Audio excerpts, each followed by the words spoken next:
प्रियंका गांधी केरल की वायनाड सीट से उपचुनाव लड़ रही हैं। सोमवार को यहां प्रचार थम गया। वायनाड में 13 नवंबर को वोटिंग होगी। ये सीट कांग्रेस नेता और प्रियंका गांधी के भाई राहुल गांधी के इस्तीफे की वजह से खाली हुई है। दिग्गज पत्रकार गौरव अवस्थी ने कैपिटल हेडलाइंस से खास बातचीत में बताया कि वायनाड में कांग्रेस समर्थक दावा कर रहे हैं कि प्रियंका गांधी 5 लाख वोटों के अंतर से जीत हासिल करेंगी। गौरव अवस्थी चुनावी हाल परखने के लिए वायनाड में थे। राहुल गांधी ने 2019 में ये सीट 4,31,000 और 2024 में 3,64,000 वोटों के अंतर से जीती थी। प्रचार के आखिरी दिन राहुल गांधी ने प्रियंका गांधी के लिए वोट मांगे। वो आई लव वायनाड की टी शर्ट पहने हुए नजर आए। वायनाड के अलावा महाराष्ट्र के नांदेड़ लोकसभा सीट पर भी उपचुनाव हो रहे हैं। बीजेपी ने चुनाव आयोग से कांग्रेस नेता राहुल गांधी की शिकायत की है। राहुल गांधी ने महाराष्ट्र में चुनाव प्रचार के दौरान कथित तौर पर कहा था कि देश में संविधान खतरे में है। बीजेपी ने इसी को लेकर राहुल गांधी की शिकायत की है। केंद्रीय मंत्री अर्जुन राम मेघवाल और बीजेपी महासचिव अरुण सिंह चुनाव आयोग में शिकायत दर्ज कराने पहुंचे। केंद्रीय मंत्री अर्जुन राम मेघवाल ने बताया कि उन्होंने चुनाव आयोग से कहा कि लोकसभा में विपक्ष के नेता राहुल गांधी ने 6 नवंबर को एक बार फिर झूठ बोलने की कोशिश की। महाराष्ट्र चुनाव अभियान के दौरान उन्होंने राज्यों को एक दूसरे से लड़ाने का प्रयास किया।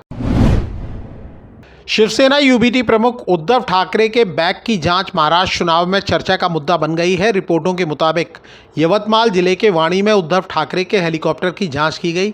बताया जाता है कि चुनाव अधिकारियों ने हेलीकॉप्टर में मौजूद सामान की भी जांच की। रिपोर्ट में दावा किया गया है कि जांच के समय उद्धव ठाकरे गुस्से में दिखे।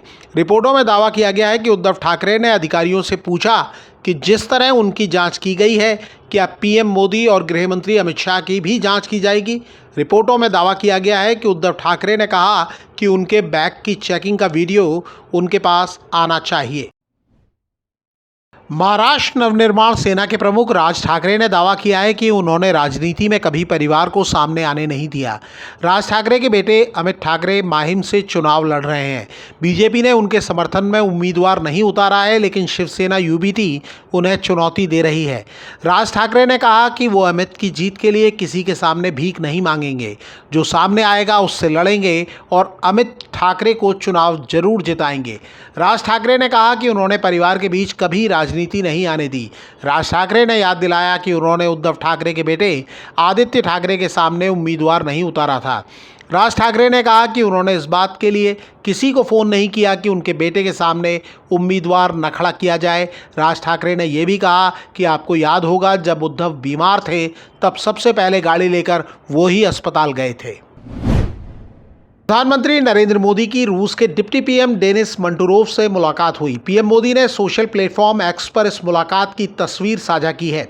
पीएम मोदी ने लिखा है कि आज रूस के फर्स्ट डिप्टी पीएम डेनिस मंटूरोव से मिलकर खुशी हुई।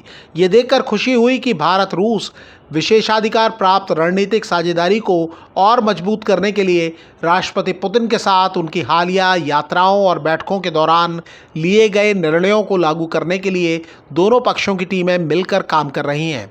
पीएम मोदी की हाल में रूस के कजान में रूसी राष्ट्रपति व्लादिमीर पुतिन से मुलाकात हुई थी। मोदी तीसरी बार पीएम बनने के बाद 2 बार रूस का दौरा कर चुके हैं। पीएम मोदी के यूक्रेन दौरे के बाद एनएसए अजीत डोभाल ने भी रूस में पुतिन से मुलाकात की थी।